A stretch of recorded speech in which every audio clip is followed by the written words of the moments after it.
weeks. We're joined now by a woman whose straight-talking, no-nonsense approach to health has helped thousands of people all over the country. Yes, whether it's through TV shows or books, Dr Eva Orsmond always says it like it is, and now she's back, but with a new book, The Belly Fat Solution. Dr Eva, welcome back to the 6 o'clock show. Yes. How are you? Looking as fabulous as ever. Your new book, The Belly Fat Solution, is out now. Tell us all about it.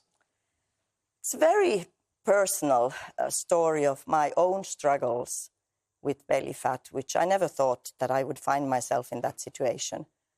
And it's actually even difficult to talk about it because it was really most probably one of the most challenging times of my life. It was the end of my marriage. And then I started my divorce proceedings. And really, there was a lot of comfort eating and trying to come in terms of the loneliness of the COVID.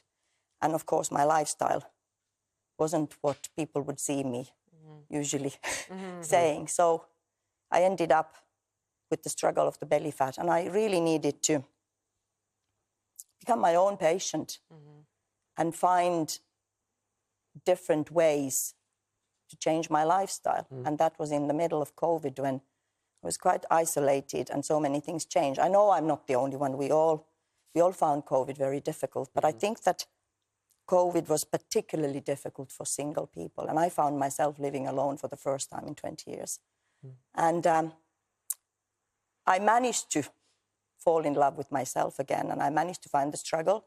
I managed to get over it with the help of very good colleagues of mine, friends. And the book is really a story of my struggle, and the book is quite different. This is my 4th book, and maybe I'm the most proudest of this book because I think I have grown as a person. They do say that if it doesn't kill you, it makes you stronger. Yeah. That's right, yeah. And I need to really look at, as I said, the whole spectrum of my lifestyle. Where before my previous 3 books, where you all know that I'm very passionate about type 2 diabetes reversal and dealing with the chronic condition through lifestyle and nutrition. This book is not like me coming from outside. This is me coming from inside out and looking at everything, mindfulness, looking at, how to basically increase your own happy hormones with your own actions. I was finding it quite funny because before that we are on live TV, and there is a certain element of nervousness. I was saying to the cast there, I said, I've done TV for all those years, and I'm still nervous. So I have my tricks, and before I even knew about how to really create these happy hormones and these dopamines myself, I always, when I used to go to RT to do Operation Transformation, I used to blast the music out in the car and basically put Tina Turner's song, The Best. I love it. Simply the best. Yes. And so that would give me that sort of a boost. So you do mention in here, because there's a lot of great tips about these happy hormones and boosting them. First of all, what does that mean? You mentioned dopamine there. What does that mean, and what are your tips? These are basically, obviously, the same hormones that you can have too much if you, for example, comfort eat yourself. You would get dopamine boost when you get something unhealthy, like, for example, high sugar boost, or you could be getting addicted to too much TV series or too much of, because they give you that dopamine hit. Text messaging, when you're messaging with somebody, maybe you shouldn't be. So these are all naughty.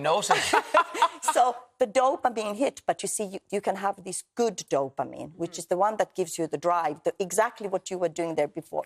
We are going live, this is brilliant. Hyping yourself up. Let's enjoy this. Let's enjoy this moment. So these are the tips that I want to tell people, because when you're really down, at the end of the day, we have a saying in Finland that says, the cat needs to lift its own tail. And it basically means that nobody else can, you need to. So, it's difficult when you are down in the dumps. And I'm telling you, I was down in the dumps. I was in the middle of financial worries. My long marriage was in the end, and it was really not that easy. So when we are going through stressful periods, and we all have stress in our lives, and it's also important to recognize that there's good stress and there's bad stress, because we need certain amount of stress. But the bad stress often leads us to do the bad things to our health. Eat bad foods, not go for a walk, where this is exactly when you should go for a walk. Well, you just mentioned some food there. This book also has some really good recipes in it. It's a very, you know, all-round approach as opposed to a quick fix, which is very important.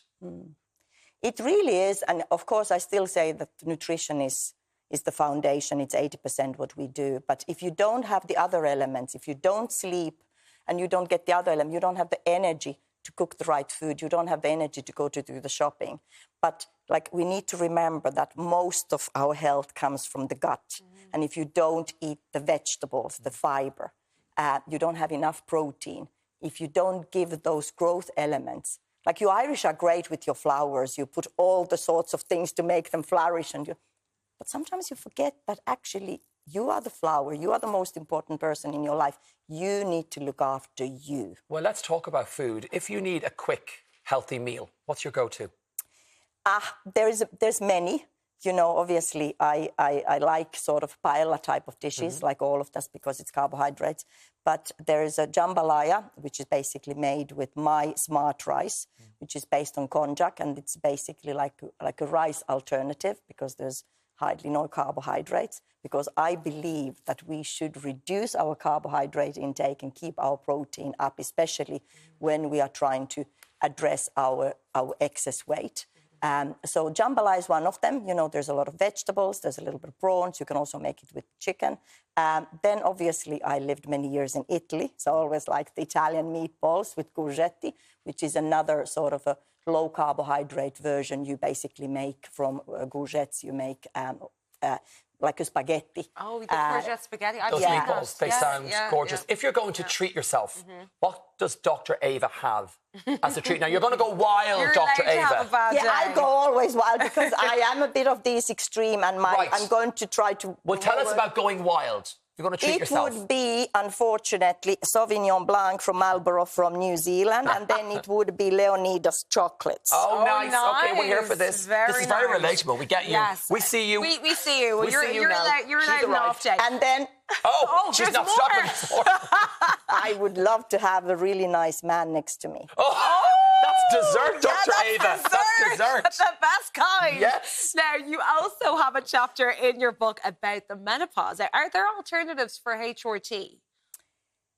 I always think that better go no drugs. But I think that the HRT is really important for many women if you can. I think, you know, they have been for many years in Ireland sort of not enough spoken about it. And I have to say I will be using it myself until the last day. I think bring them on. Yeah. Because, you know, when the estrogen level starts going down, they really affect everywhere, woman, you know, from your skin to every part of your body, to bones, to your mood, to your sleep.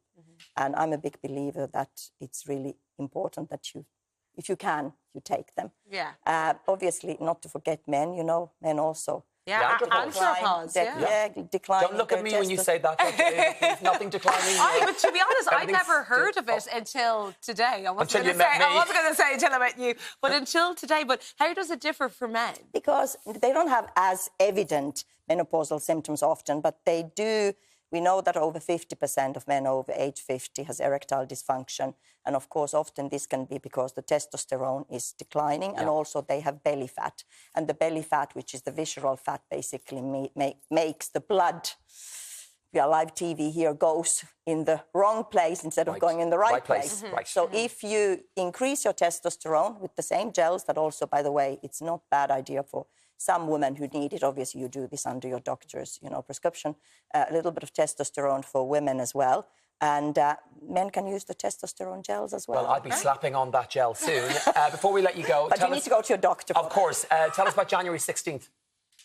You're doing... 16th. Oh, yes. My book launch. Tell us about that quickly before we go. Conversation in Eason's O'Connell Street. Eason is selling the tickets.